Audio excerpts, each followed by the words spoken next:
கர்த்தருடைய பரிசு நாமத்துக்கு ஸ்தோத்திரம்.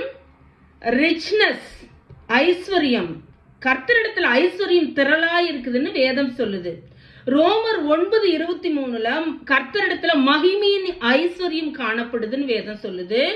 ரோமர் 10:33 ரிச்னஸ் ஆஃப் விஸ்டம் அண்ட் நாலேஜ்னு வேதம் சொல்லுது. அப்படின்னா ஞானம், அறிவு என்பவைகளின் ஐஸ்வர்யம் கர்த்தரிடத்துல காணப்படுதுன்னு சொல்லுது. எபிசியர் 3:8 நீங்க வாசிச்சீங்கன்னா கர்த்தரிடத்துல அளவற்ற ஐஸ்வர்யம் காணப்படுதுன்னு சொல்றது. அப்ப ஆண்டவர்கிட்ட எவ்வளவு ஐஸ்வர்யம் இருக்குதா அப்படின்னு பாக்குறப்ப நமக்கு உண்மையாலுமே பிரமிப்பா இருக்கு.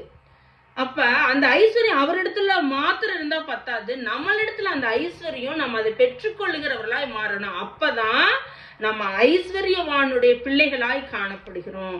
நம்ம நிறைய வேளையில உலக பிரகாரமான ஐஸ்வர்யத்தை தான் வேதம் சொல்லுதுன்னு நினைக்கிறோம். அப்படி இல்லைங்க. ஆவிக்குரிய அநேக ஐஸ்வர்யங்கள் கர்த்தரிடத்துல திரளாய் காணப்படுகிறது. ஒரு பெட்டியில சாவியை போட்டாதான் அந்த பெட்டி திறக்கும். அப்ப அந்த சாவியை போல எது நம்மளுக்கு காணப்படுது, எதன் மூலமா அந்த ஐஸ்வர்யத்தை நம்ம பெற்றுக்கொள்ளலாம் அப்படின்னா விசுவாசம்.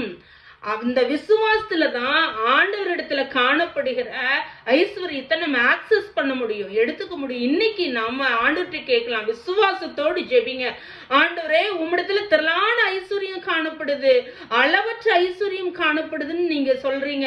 பிலிப்பியர் 4:19 இயேசு கிறிஸ்துவுக்குள்ள உங்களுடைய குறைவுகள் நிறைவாகும் சொல்றீங்கல்ல. இன்னைக்கு எனக்கு அந்த ஐஸ்வர்யத்தை கொடுங்க ஆண்டவரே அப்படின்னு விசுவாசத்தோடு நம்ம ஜெபிக்கிறப்ப அந்த ஐஸ்வர்யவானாகிய தேவன் நமக்கும் கூட அந்த அளவற்ற ஐஸ்வர்யத்தினால் நிரப்புவார். ஆவிக்குரிய ஐஸ்வர்யங்கள், உலக பிரகார ஐஸ்வர்யங்கள் எல்லாவற்றையும் கர்த்தர் நமக்கு தர வல்லமையுள்ளவர். ஆமேன்.